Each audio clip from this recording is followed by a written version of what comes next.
In order to ensure that SCDSB schools are safe, healthy, and respectful working and learning environments, board staff have either already undertaken or will be undertaking a number of steps to ensure we are embedding a culture of health and safety across our board. We have undertaken a complete review of our safety plan, notification to worker risk system, and implemented a new process. As a result, staff are fully notified of any risk of physical aggression a new student transitioning to their class may exhibit. The board is also in the final stages of development of a new online aggressive incident and Safe Schools reporting tool. In addition, the board will be delivering behavior management system training to EAs, CERTs, and administrators, and administration is ensuring that health and safety is a focal point of all system and school meetings. The expectation is that these various undertakings will improve our overall culture of health and safety, with continuous improvements being reflected in the board's staff experience and wellness survey. In order to address our goal of connecting with stakeholders through a variety of channels, the Communications Department has expanded the tools used for internal communications. Recognizing that staff play an integral role in communicating key system messages, it was important to engage with staff and build a culture of recognition, knowledge sharing, and awareness of our strategic direction and priorities. New this year is the Scudsby Scoop, a weekly video feature that provides staff with need-to-know news items, feature stories, and staff recognition in 2 minutes or less. The staff e-newsletter is emailed to all staff weekly and has been redesigned with a fresh look, a summary of news items, and quick links to obtain additional information. With the launch of the new staff web, the newsroom is a portal that staff can visit at their convenience to get up-to-date media releases, news from the system, and media stories featuring Scudsby students and staff. We continue to grow our social media presence and leverage opportunities on Twitter, Facebook, and Instagram to engage with and inform all staff. Our year kicked off at the directors' meeting with Newmont Ashraft, providing the keynote address to our system leaders and managers, with a focus on the importance of inclusion and belonging. That set the stage beautifully for the system-wide PA Day this fall for all school staff, which once again focused on this critical topic. Beyond that, at each system leaders meeting throughout the year, our senior team has dedicated time to helping our principals and vice principals to continue moving forward as inclusive leaders. School-based PLCs have also been a key initiative this year, with the intentional focus on increasing staff awareness of the importance of ensuring our schools are safe and inclusive places to work and learn. We're looking to decrease staff absenteeism through a variety of actions, including implementing and analyzing our ATE PD framework and processes, continuing our attendance support program, and also providing additional communication to the staff regarding our ASP and disability management program.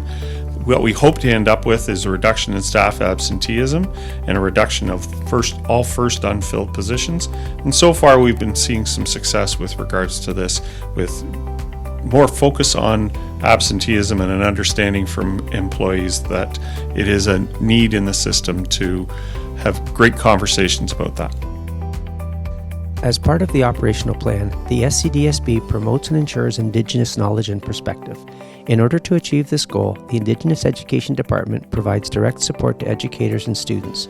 A key focus for 2019-20 is the implementation of the revised First Nations, Métis, and Inuit curriculum, grades 9 to 12, along with continued support for the implementation of the previously revised grades 1 to 8 social studies curriculum.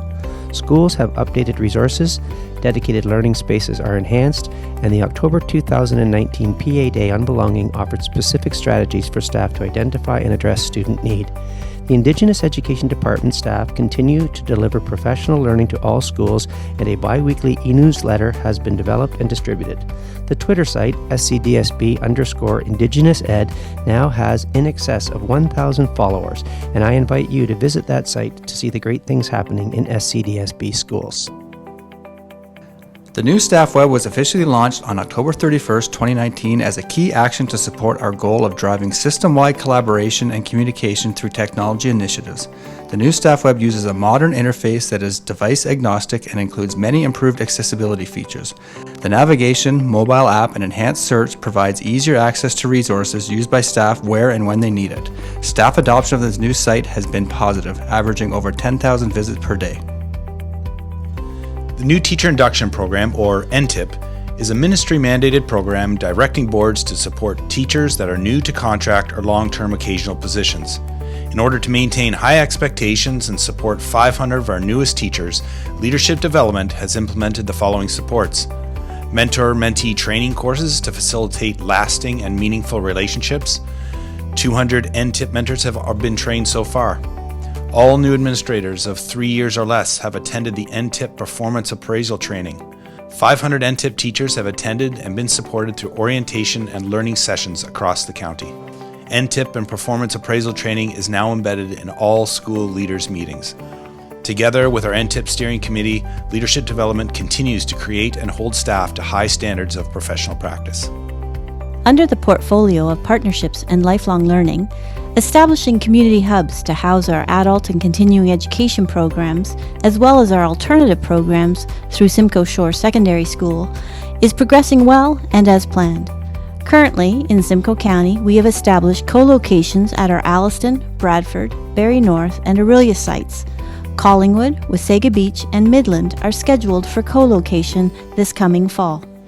A strong partnership is forming between the two school operations with the goal of providing our communities and students with greater programming options and services. The Simcoe County District School Board is in year 2 of a 3-year plan to implement a complete and comprehensive music program. By September 2020, all 87 of our elementary schools will have a dedicated music teacher teaching all students from grades 1 to grade 8. Through the support of the Board of Trustees, the Simcoe County District School Board has invested in making sure all schools have the instruments they need and that educators have the ongoing professional development to ensure its success. Based on the Ontario curriculum, students in the Simcoe County District School Board have an opportunity to participate in a music program that's the envy of many boards, and through it learn to play a wide variety of instruments, experience movement through music, and learn to sing in harmony. Starting in grade 1, students learn the elements of rhythm through non-pitched or percussion instruments and progress to learn about pitch, dynamics, timbre, and harmony. As they progress through the grades, students have the chance to become proficient on instruments such as ukuleles, recorders, xylophones, boom whackers, and bucket drums. In the end, through the Simcoe County District School Board Elementary Music Program, all Simcoe County District School Board elementary students have the opportunity to experience a fulsome music program and become true musicians who are able to sing and play in tune while being able to understand and use authentic music notation with confidence. So far this year, the Simcoe County District School Board has supported 36 unique experiential learning projects. Successful learning projects are contingent on building partners in the community, and the SCDSB has worked with over 100 community partners across Simcoe County to offer authentic learning experiences to students. Over half the projects funded have promoted technology, skilled trades, and apprenticeship pathways, with the remaining projects focused on mathematics, literacy, Indigenous education, student wellness, equity, diversity and inclusion, transferable skills, outdoor learning, the arts, and music. Some project examples so far this year include life skills students from Innisdale Secondary School exploring horse grooming as a skilled trade at the SJD Equestrian Center in Innisfil. They are participating in all horse-related care over multiple sessions and are working on transferable skills that are important for their career and life planning in the future. At-risk grade 7 and 8 students from various schools in the board participated in an Amazing Race type event in the Barrie's downtown region. The Amazing Race project focused them on student wellness and challenged students to find and explore supports that are available to them, such as the Health Unit, Canadian Mental Health Centre, the Gilbert Centre for LGBTQ Youth. High school students at Twin Lakes Secondary School are refurbishing furniture with the guidance and direction of a local craftsman. Students are exploring the skilled trades through the lens of construction and entrepreneurship with local construction workers. Grade 6 students at Lyons Oval Public School explored apprenticeship pathways through a program introducing them to cooking as a skilled trade. Students engaged in authentic experience with a local organic farmer and local plant-based restaurant owner and then shopped for and prepared their own dishes. In a continued effort to provide exceptional service in a safe and efficient manner, the Simcoe County Student Transportation Consortium began its new charter bus service this year. In our one-stop shop, schools can acquire buses for field trips and athletics through a competitive bidding process by completing a simple web form. Schools have been using this new process since September, and the consortium has had a perfect record so far, 100% fill rate. This responds to concerns regarding availability of buses for field trips and athletics and was made possible by consortium staff having the ability to have a wider perspective on demand and provide opportunities for efficiencies throughout our system. SCDSB and consortium staff continue to work on other goals related to the system initiative, including the equalization of payments across schools for secondary athletics and further stabilization of prices from our operators. Student and staff well-being contribute to caring relationships and positive school culture. A sense of belonging and making connections with others foster value and purpose to our work as a community. We continue to work together to promote mentally healthy, safe, and inclusive schools. Staff response from 2018-2019 school climate survey data reflect very favorable results specific to positive mental health being discussed and supported, positive relationships, and clear vision for a welcoming and inclusive environment. These are key components to our work in creating the conditions for community, culture, and care in our schools.